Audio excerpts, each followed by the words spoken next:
அன்புக்குரியவர்களே, ஆண்டவர் இயேசு கிறிஸ்துவின் யூபிலி ஆண்டுக்கு ஆயத்தமாக இறைவேண்டல் 100 என்னும் தொடரில் இன்று தாழ்பணிந்து மன்றாடுங்கள், மண்டியிட்டு மன்றாடுங்கள் என்னும் செய்தியை உங்களோடு பகிர்ந்து கொள்ள விரும்புகிறேன்.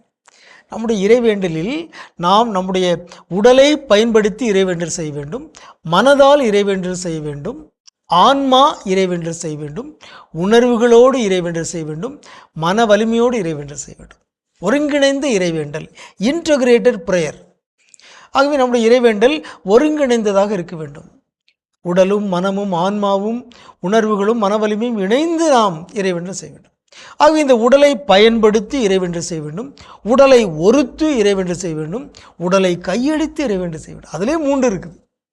ஆகவே உடல் உறுப்புகளை பயன்படுத்தி கைகளை உயர்த்தி கைகளை விரித்து உடலை ஒருத்து, ஆகவே முழந்தாள் படியிடுவது, மண்டியிடுவது, தாழ்பணிவது என்பது நம்முடைய காலை பயன்படுத்தி நாம் இறைவேண்டல் செய்கிறோம்.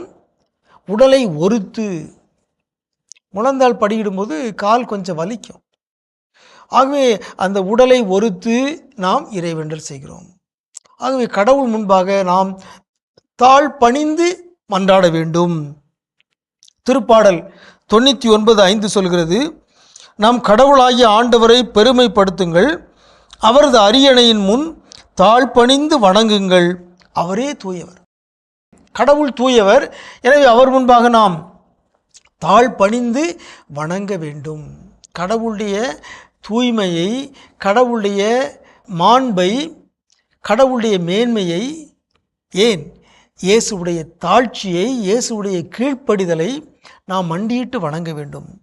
பிலிப்பியர்கள் திருமடல் 2ஆம் அதிகாரத்தில் கிறிஸ்துவினுடைய தாழ்ச்சியை, கீழ்ப்படுதலை போற்றி பேசுகிற பவுலடியார் என்ன சொல்கிறாரு?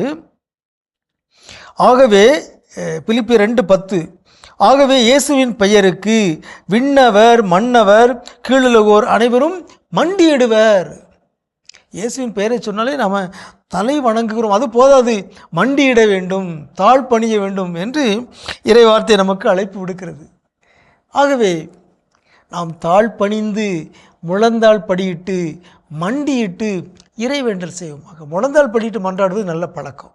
கோயிலில் மட்டுமல்ல, நம்முடைய வீடுகளிலும் நாம் தனியாகவும் குடும்பமாகவும் மண்டியிட்டு இறைவேண்டல் செய்ய வேண்டும். உங்களுக்கு அமைதி உரித்தாக.